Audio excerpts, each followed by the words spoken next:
J'ai vu un aigle en rêve. Son cri était magnifique. Son duvet plus blanc que celui du cygne. Ses ailes brillaient comme de l'or. Son coup de bec était mortel. Ses griffes, des poignards d'acier. J'ai attaché à sa patte un ruban de soie très fin. De nombreux jours et de nombreuses nuits, je l'ai gardé dans ma yourte. Il inspirait la peur à tous les oiseaux qui ne volaient plus dans le ciel. Il inspirait la peur à tous les animaux de la terre qui ne couraient plus dans la vallée. Tous tremblaient devant lui.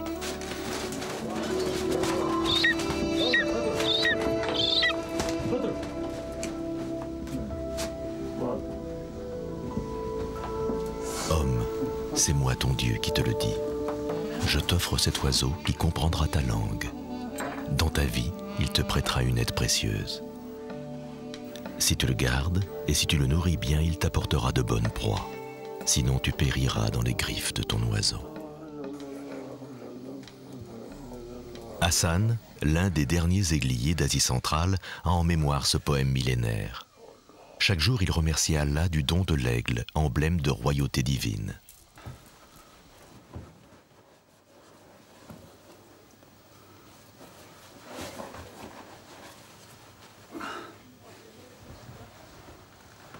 Ce descendant des Kirghizes, peuple d'origine turque au métissage mongol, vit une authentique histoire d'amour avec son aigle. Un aigle royal de 4 ans, capturé l'année dernière. La passion de cet homme de 62 ans est de chasser avec son rapace comme le faisaient ses ancêtres il y a plus de 3000 ans.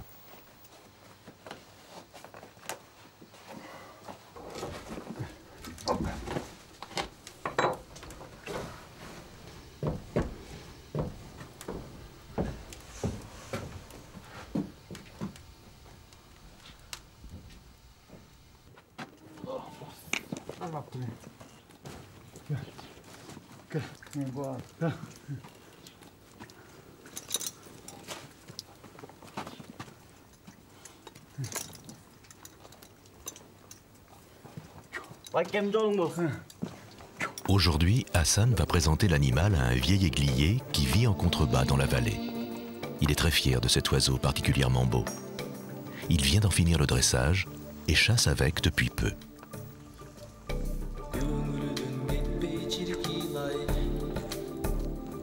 Nous sommes au Kirghizistan, un pays jadis interdit, entouré de montagnes encore pratiquement inexplorées. La chaîne du Tian Shan, baptisée les Monts Célestes, est l'un des plus beaux massifs d'Asie centrale. Elle abrite la plus grande variété de rapaces au monde, et seuls quelques farouches bergers isolés en altitude peuvent prétendre en pénétrer les mystères.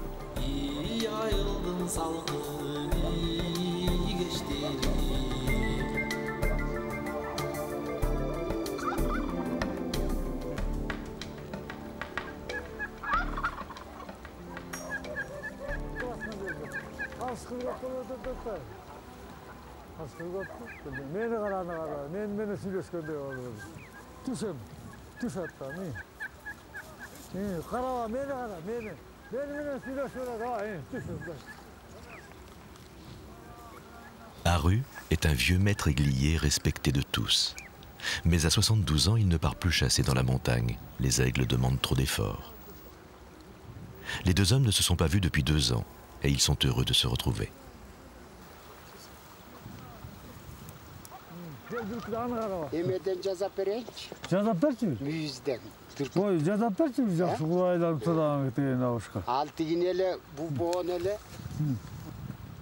Le vieux maître découvre l'animal et se montre séduit par la taille et la force de celui-ci.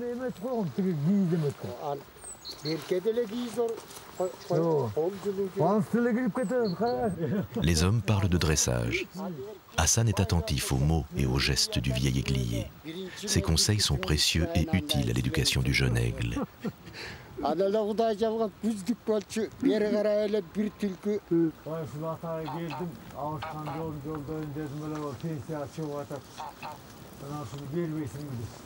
Aujourd'hui, Haru n'a plus la vigueur d'autrefois et préfère dresser des faucons moins fatigants pour lui et plus adaptés à son environnement.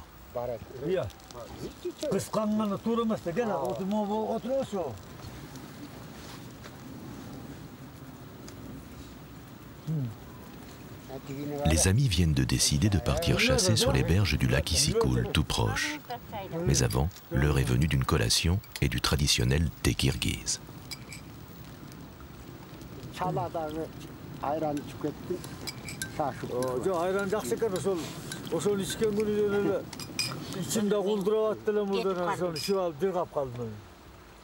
Seul le faucon fera partie du voyage, car les aigles ne sont utilisés que dans les hauteurs pour chasser les renards et les loups. De plus, la végétation des bords du lac, des arbustes épineux, pourrait blesser leurs ailes.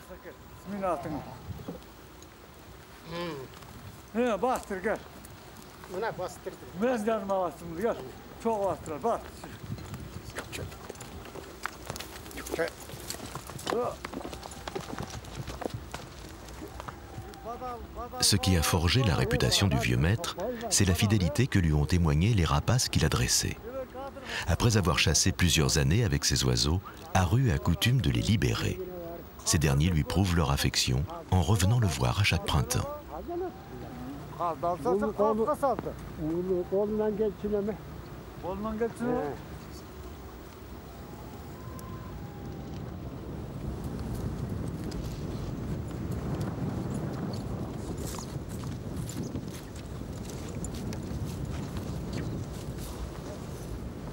Les deux hommes approchent du lac Issykoul, l'une des plus grandes étendues d'eau de source au monde, véritable mer intérieure à 1600 mètres d'altitude.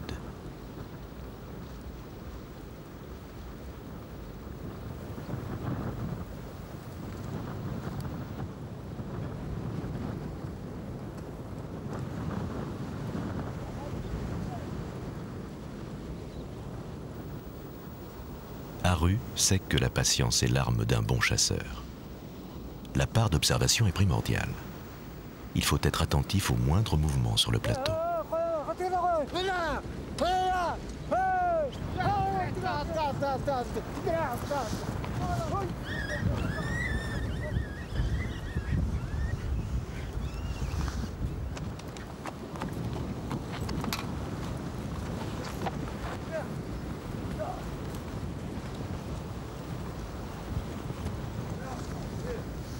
En signe de respect pour le faucon, Aru le laisse se nourrir, car le rapace doit garder son instinct de chasseur et apaiser sa faim.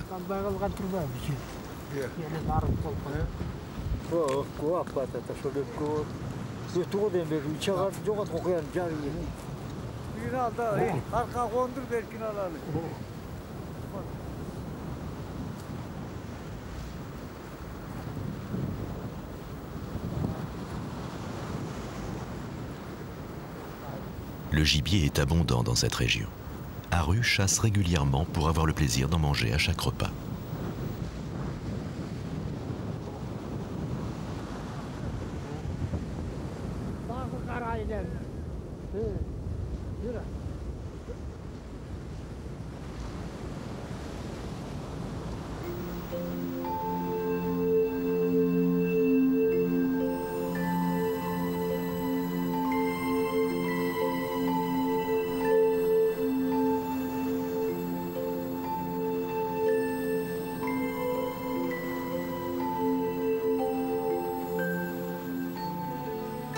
Nous sommes au printemps, au début de la fonte des neiges. Hassan pense qu'il va bientôt pouvoir franchir les cols pour chasser avec son aigle. En hiver, seuls les bords du lac Issykoul, qui signifie mer chaude en kirghize, sont épargnés par la neige.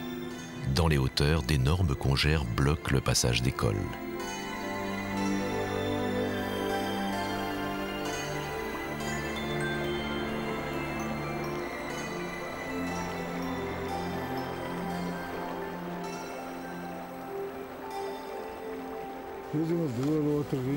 Sur ces terres, près de la yourte d'un de ses bergers, Hassan enseigne à son petit-fils Azat l'art des aiguilliers.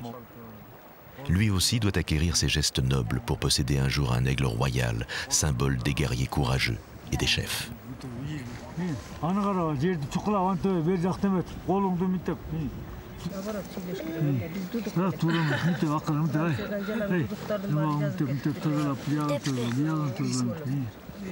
Le grand-père dit au jeune garçon qu'avec ses redoutables serres, l'animal brise la colonne vertébrale de ses victimes. C'est son arme principale. Azat doit en prendre soin.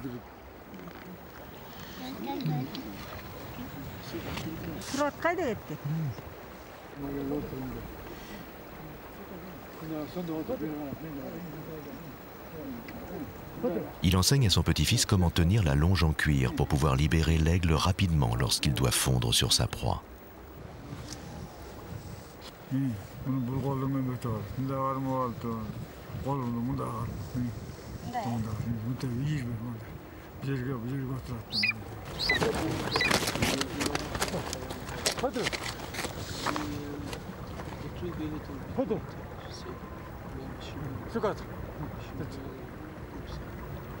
Rares sont les personnes qui peuvent librement approcher le rapace, parfois très agressif. Le chaperon en cuir que son maître lui a confectionné sur mesure lui donne un air guerrier. Mais il est surtout fait pour l'aveugler et le rendre plus docile.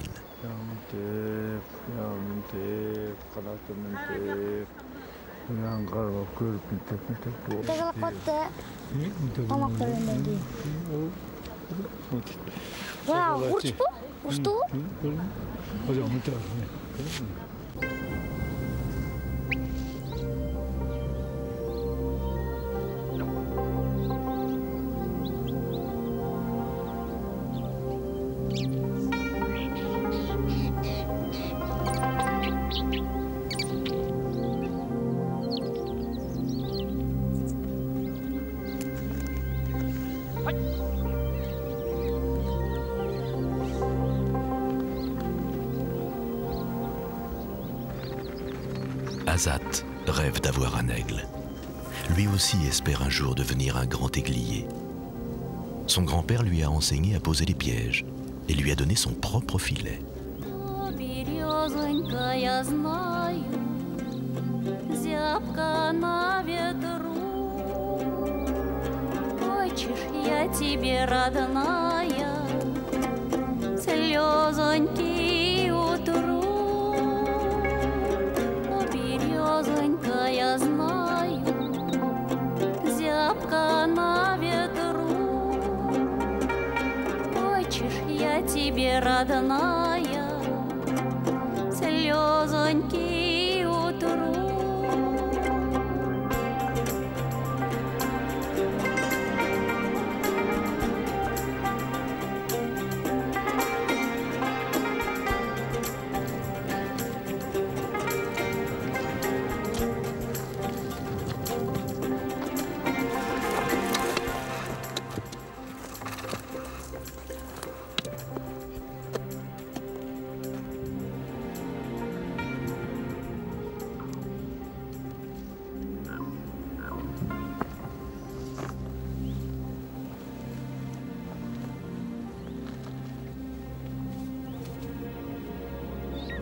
Le pigeon est un appât de choix, et déjà de nombreux rapaces survolent le piège.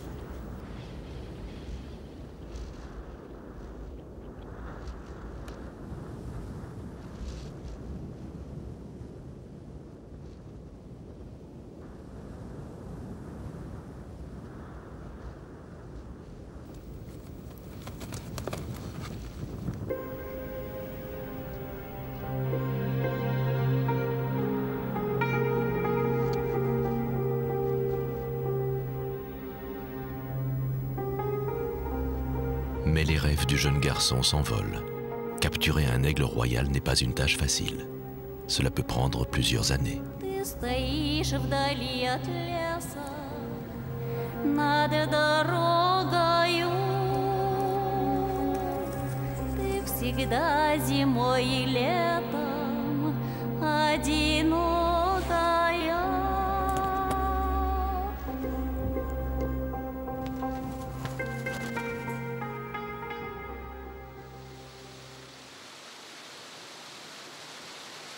Le grand-père ne veut pas laisser Azad sur un échec et décide de l'emmener à la chasse très haut dans la montagne. Жазмыш дейбиз, жалгыз дейбиз, эй тагдырды. Жалгыз жытту айдын калды көрүнбөй. Тилек кылдык басабыз деп ойкырды.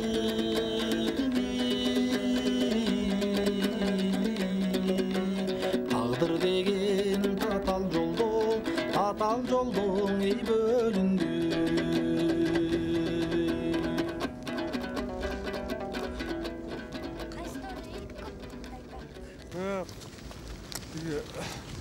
Ақташтың алдындағы бадалда көтеді, көлбелде қояды, сол көлбелде болады.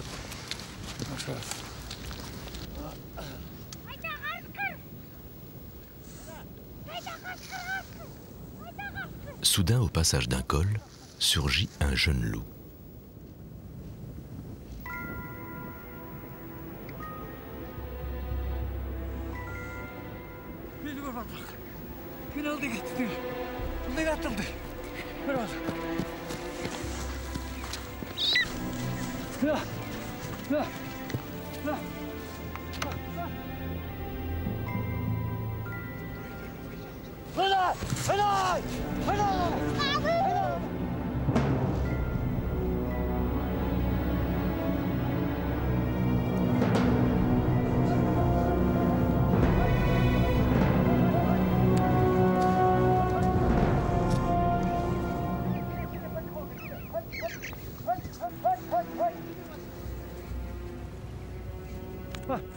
Aussitôt lâché, Hassan court derrière son aigle pour éviter de le perdre dans l'une des vallées, mais surtout pour l'aider à reprendre son envol.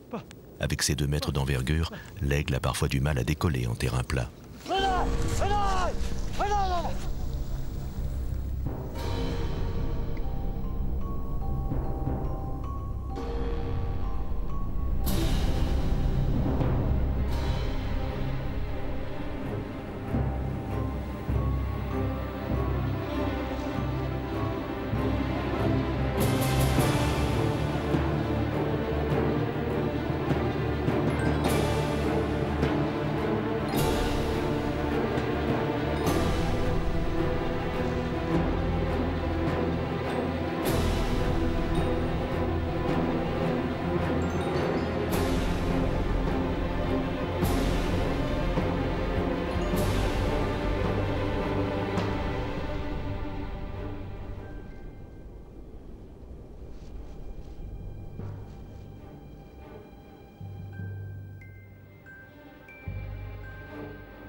Mais le jeune loup a du souffle, et grâce à son habileté, il réussit à échapper aux griffes de son attaquant.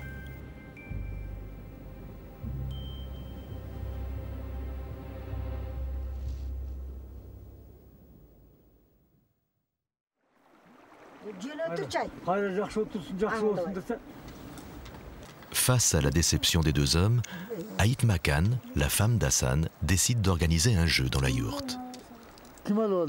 Le Torgus Korgol est un jeu de calcul et de capture des pions.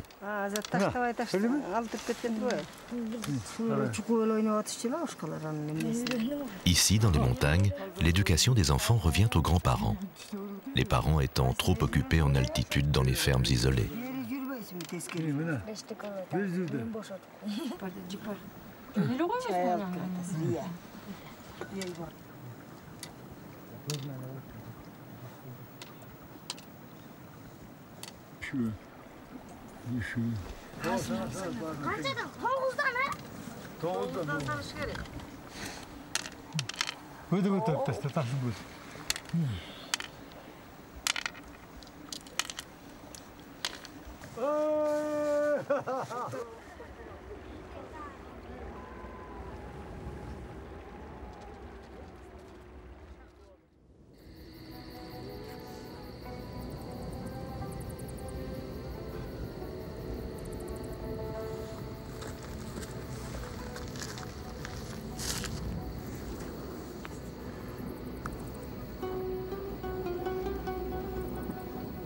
Pour bien chasser, il faut être seul, aime dire Hassan.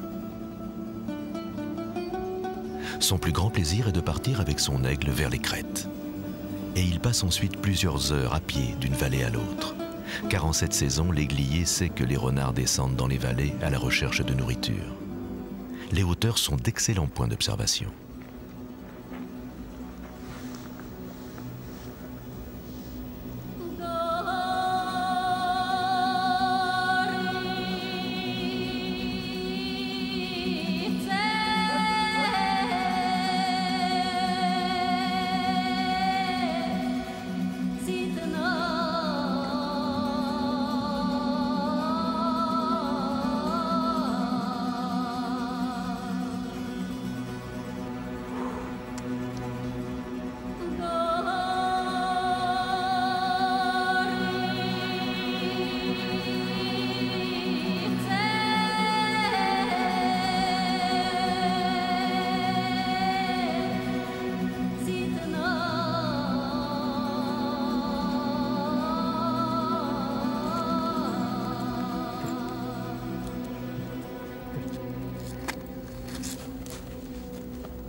Après plusieurs heures de marche éprouvante, son aigle de 7 kilos sur l'avant-bras, Hassan commence à douter.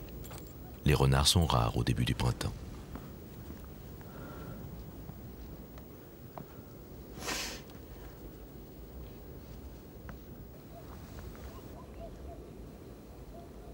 Soudain, la chance lui sourit. Il vient d'en repérer un. Ses yeux bleus, reflets de ses origines turques, sont presque aussi perçants que ceux de son aigle.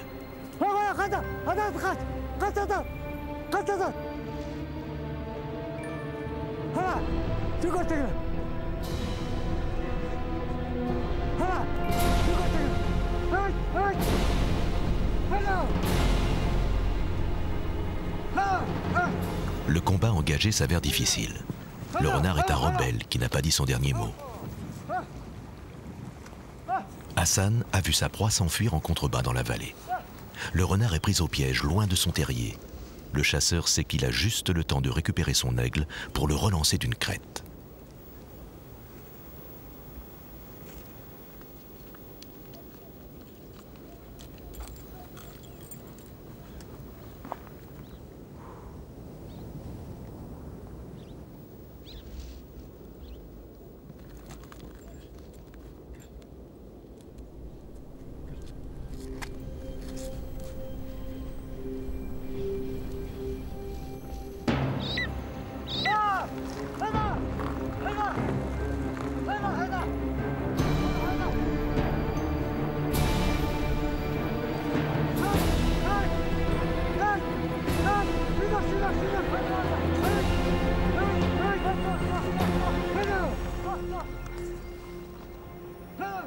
Après cette deuxième tentative, l'aigle complice a repris seul son envol pour retrouver Hassan.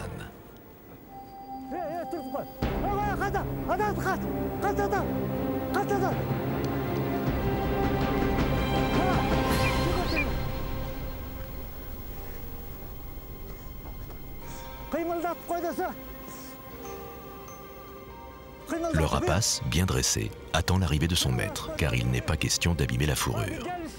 En récompense, l'oiseau aura droit à sa part de gibier.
La chasse à l'aigle au Kyrgyzstan est une affaire de seigneur. Le respect mutuel entre l'homme et l'animal fait honneur au don de Dieu. Illustré par 3000 ans d'histoire, l'art des aigliers reste toujours un poème chargé de sens.